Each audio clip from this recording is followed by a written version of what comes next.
Hello peoples, welcome to filmy craft. நான் உங்கள் அருண். இந்த எபிசோடில் அருள்நிதியுடைய நடிப்பில் சன் நெக்ஸ்ட் ஓடிடிலேயே ஓட்டியே நீங்கள் பார்த்துக்கங்க அப்படின்னு சொல்லி இன்றைக்கி வெளியாகிருக்கிற ராம்போ படம் எப்படி இருக்குது அப்படின்னு தான் இங்கே நம்ம பார்க்க போகிறோம்.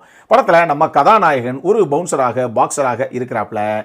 அவர் சின்ன வயசுலேருந்தே அவங்க அம்மாவோட ஒரு ஆர்ஃபனேஜ்லேயே வளர்ந்துடுறாரு. ஒரு கட்டத்தில் கிட்டத்தட்ட ஒரு 200 குழந்தைகளை இவரே பராமரித்து பத்திரமாக பார்த்துக்கிறாரு. அவங்களுக்கு தேவையான எல்லா செலவுகளையும் இவர் தான் பண்ணிக்கிட்டு இருக்காப்புல. இப்படி ஒரு பக்கம் அவர் கதை. இன்னொரு பக்கம் ஒரு மிகப்பெரிய எஜுகேஷனல் இன்ஸ்டிடியூட்டுடைய ஓனர் மாதிரி இருக்கக்கூடிய படத்துடைய வில்லன்.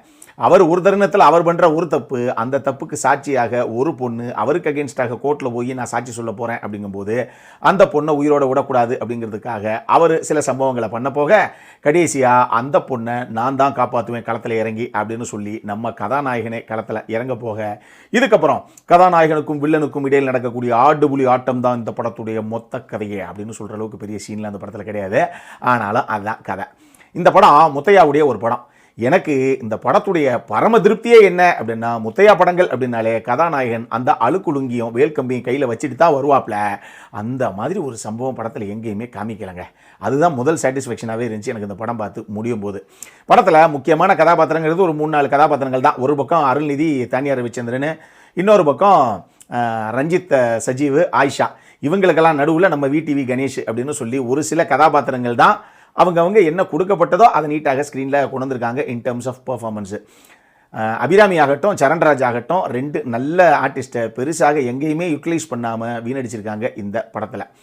ஆர்டி ராஜசேகருடைய சினிமோட்டோகிராஃபியை பொறுத்தளவுக்கு விஷுவல்ஸ் என்ன தேவையோ அது நீட்டாக இருந்தது. அது டேலைட் சீக்வன்ஸாக இருக்கட்டும், அதே மாதிரி நைட் சீக்வன்ஸு, அதுக்கு அவர் பண்ண லைட்டிங்ஸு, ஈவன் ஃபைட் சீக்வன்ஸு, அந்த மாதிரி விஷயங்கள் அவர் கன்சியூவ் பண்ண விதமாகட்டும்னு சொல்லி ஒரு சில விஷயங்கள் நமக்கு சினிமோட்டோகிராஃபி அப்படிங்கிற ஆஸ்பெக்டில் ஓரளவுக்கு நீட்டாகவே இருந்தது அப்படின்னு நான் சொல்லுவேன். இந்த படத்தை பொறுத்தளவுக்கு இதை தவிர சொல்கிறதுக்கு வேறு எதுவுமே இல்லை அப்படிங்கிறது தான் பிரச்சனை.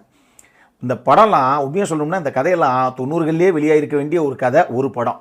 அந்த அளவுக்கு அறதப்பழசான ஒரு கதை, எந்த ஒரு விஷயமே ஃப்ரெஷ்ஷாகவோ சுவாரஸ்யமாகவோ இந்த படத்தில் இல்லவே இல்லை. இந்த படத்துடைய கதையை ஆரம்பிக்கும் போதே ஹீரோ இப்படி, அப்போ வில்லன் அப்படி அப்படிங்கும்போது கடைசியாக கிளைமேக்ஸ் இப்படி தான் அப்படிங்கிறது உங்களுக்கு தெளிவாக தெரியும். அந்த அளவுக்கு ப்ரெடிக்டபிளான ஒரு ஸ்டோரி லைனு இந்த படத்துக்கு. திரைக்கதை அமைப்பும் அதை விட படுமட்டமாக இருக்குது, நம்ம ஈஸியாக ப்ரெடிக்ட் பண்ணக்கூடிய அளவில். ஒன்று, ஹீரோவுக்கும் அவங்க அம்மாவுக்கும் இடையிலான ரிலேஷன்ஷிப்பு. இன்னொன்று, ஹீரோவுக்கும் வில்லனுக்கும் இடையிலான அந்த கான்ஃப்ளிக்ட். இன்னொன்று, ஹீரோவுக்கும் ஹீரோயினுக்கும் இடையிலான இந்த லவ். இதில் ஏதாவது ஒன்றையாவது உருப்படியாக சொல்லியிருக்கணுமா இல்லையா? எதுவுமே ப்ராப்பராக சொல்லப்படவே கிடையாது. எல்லா கதாபாத்திரங்களும் எழுதப்பட்ட அளவும் அவ்வளவுதான்.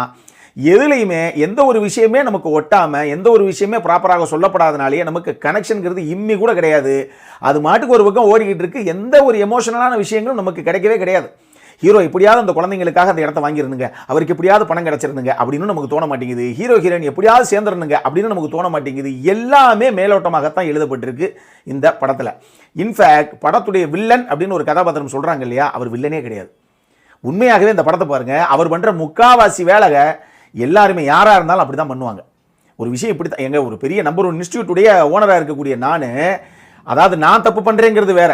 நம்மளை சுற்றி இருக்கவங்க சில தப்புக்களை பண்ணி அதனால் என்னுடைய ரெப்புடேஷன் போகுது அப்படின்னா ஒருத்தன் என்ன பண்ணுவானோ அதைத்தான் அந்த மனுஷன் பண்ணுவேன்.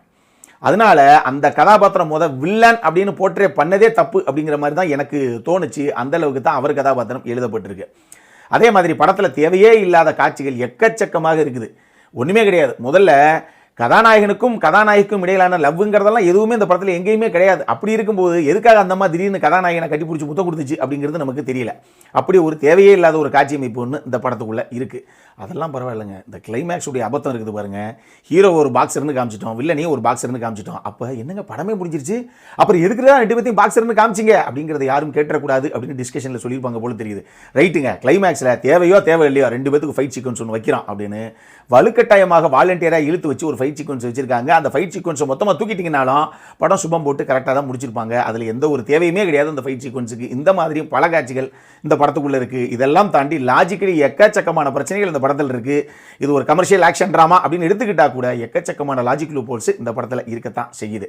மொத்தமாக இந்த படம் எப்படி இருக்குது அப்படின்னு கேட்டிங்கன்னா, கதை, திரைக்கதை, கதாபாத்திர வடிவமைப்பு அப்படின்னு எந்த ஒரு விஷயத்திலையும் எதுவும் புதுசாகவோ இல்லை சுவாரஸ்யமாகவோ எதுவுமே இல்லாத ஒரு காம்போ தான் இந்த ராம்போ. நம்மளை பொறுத்தளவுக்கு பரவாயில்ல, ஓடிடியில் ஓட்டி பாருங்கள் அப்படின்னு நீங்கள் ரிலீஸ் பண்ணதுலையும் ஒரு நியாயம் இருக்கத்தான் செய்யுது.